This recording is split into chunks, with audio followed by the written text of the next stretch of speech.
Hello friends, good evening. कैसे हो? I hope कि आप लोग अच्छे ही होंगे। सो फ्रेंड्स, आज की इस वीडियो में आप लोग मैं कला वर्ग का टेस्ट लूंगा, special UP BEd entrance exam 2022 के लिए। फ्रेंड्स, इस टेस्ट में जो टोटल आपके क्वेश्चंस होंगे वो होंगे 30। अगर आप लोग 30 में से 12 प्रश्न सही कर लेते हैं तो आपकी कला वर्ग की तैयारी अच्छी है। अगर आपको नहीं पता है कि एग्जाम सेंटर में कौन कौन सी चीज़ें लेकर जाना है तो आज ही वो वीडियो आई है, उस वीडियो को आप लोग देखिएगा। दोपहर में अभी वीडियो आई है, उस वीडियो को देखने के बाद आपको जो है सारा डाउट क्लियर हो जाएगा। तो चलिए इस वीडियो स्टार्ट करते हैं। यहाँ पे सबसे पहला क्वेश्चन आपकी स्क्रीन पे आ गया कि भारत के संविधान का भाग 4 किसके बारे में बताता है, ये आपको बताना है। मूलभूत अधिकार या राजनीति के निर्देशक सिद्धांत या नागरिकता या मूलभूत कर्तव्य। सभी लोग 51 का जवाब देने का प्रयास करेंगे। आंसर सोचने का ज़्यादा समय चाहिए तो आप लोग वीडियो को रोक भी सकते हैं, ठीक है। तो भारत की संविधान का भाग 4 जो है ये जो है राज्य नीति के निर्देशक सिद्धांत के बारे में बताता है। ऑप्शन इसका बी वाला बिल्कुल करेक्ट हो जाएगा, ठीक है। चलिए, निम्नलिखित में से किसको डॉक्टर भीमराव अंबेडकर ने संविधान का हृदय और आत्मा कहा है? जवाब देने का प्रयास करेंगे। 52 का जवाब देने का प्रयास करेंगे। बहुत ही जबरदस्त प्रश्न है आपके एग्जाम के लिए।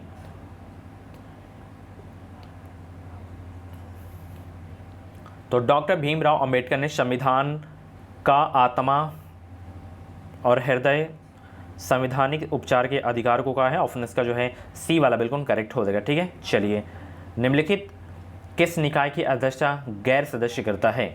जवाब देंगे सब लोग। निम्नलिखित किस निकाय की अध्यक्षता जो है गैर सदस्य करता है? तो राज्यसभा करता है। ऑप्शन इसका बी वाला बिल्कुल करेक्ट हो जाएगा, ठीक है। चलिए, भारत के संविधान के अनुसार जो संवैधानिक अधिकार है किंतु मूलभूत अधिकार नहीं है, वो कौन सा अधिकार है? और जितने भी लोग वीडियो को देख रहे हैं सभी लोग वीडियो को लाइक करके शेयर कर देंगे, और जितने भी लोग नए हैं सब्सक्राइब करके जुड़ जाएंगे। इस चैनल के माध्यम से आपको निश्चित ही मदद मिलेगी। बीएड की लेटेस्ट अपडेट आपको मिलती रहेंगी आगे भी। तो भारत के संविधान के अनुसार जो संवैधानिक अधिकार हैं किंतु मूलभूत अधिकार नहीं है, वो कौन सा है? तो वह आपका है संपत्ति का अधिकार। ऑप्शन इसका जो है डी वाला बिल्कुल करेक्ट हो जाएगा, ठीक है। चलिए, दक्षिण अफ्रीका से लौटने पर गांधी जी ने प्रथम सत्याग्रह किस में चलाया था? और यह 1915 में दक्षिण अफ्रीका से लौटे थे गांधी जी,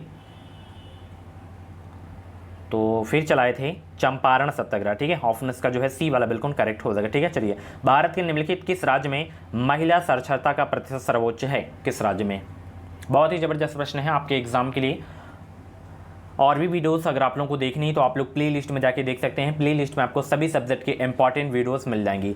भारत के निम्नलिखित किस राज्य में महिला साक्षरता का प्रतिशत सर्वोच्च है? तो वो है केरला में। ऑप्शन इसका जो है ए वाला बिल्कुल करेक्ट हो जाएगा। चलिए, चौथा स्तंभ जो है किसका घोतक है?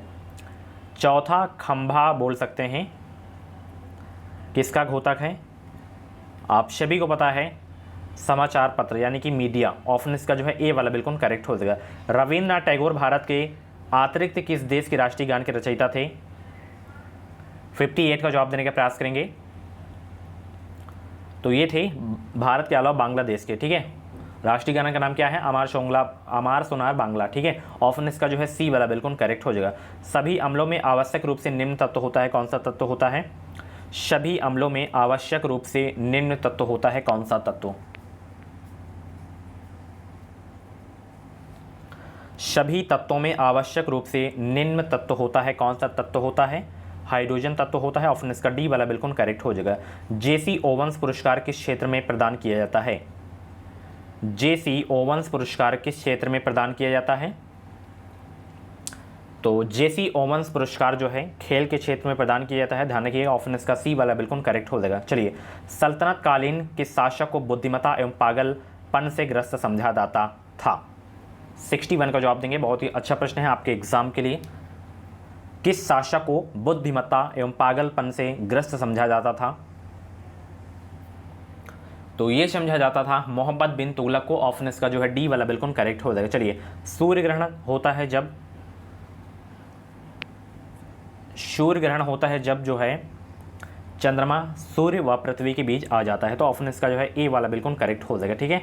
चलिए, मगध साम्राज्य का निम्नलिखित शासकों का सही कालानुक्रम क्या है? मगध साम्राज्य के बारे में बताना है आपको, शासकों का सही क्रम आपको बताना है इसमें।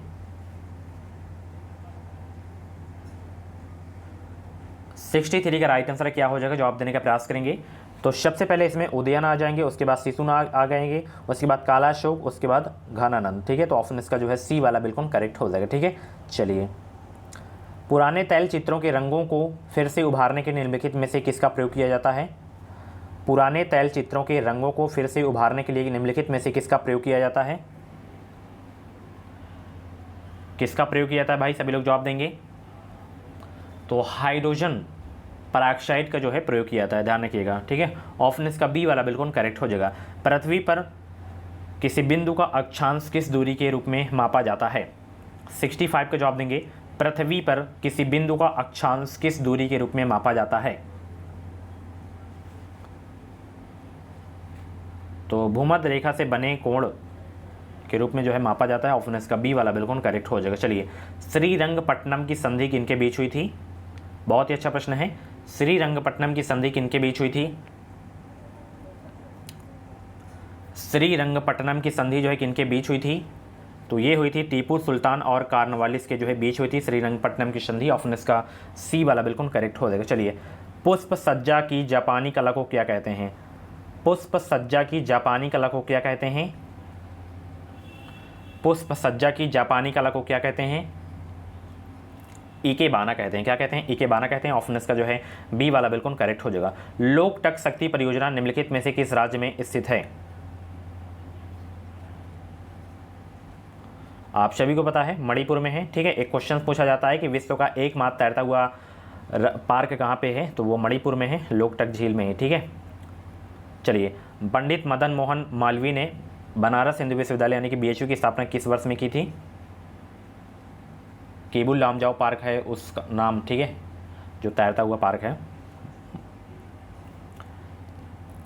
तो 1916 में बीएचयू की स्थापना की गई थी मदन मोहन मालवीय के द्वारा। ऑप्शन इसका जो है बी वाला बिल्कुल करेक्ट हो जाएगा। अरब यात्री सुलेमान ने किस भारतीय शासक की सैनिक शक्ति और राज्य में व्याप्त शांति और व्यवस्था की प्रशंसा की थी?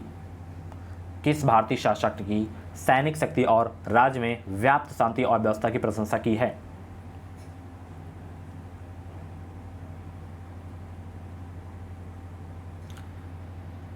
तो मिहिर भोज। ऑप्शन इसका डी वाला बिल्कुल करेक्ट हो जाएगा। ठीक है, निम्नलिखित में से दिल्ली का कौन सा प्राचीन स्मारक विश्व धरोहर स्मारक नहीं है? तो लाल किला है, कुतुब मीनार है, हुमायूं का मकबरा है, जंतर मंतर नहीं है इसमें। ऑप्शन इसका सी वाला बिल्कुल करेक्ट हो जाएगा। निम्न में से कौन सा संशोधन अधिनियम मिनी संविधान माना जाता है?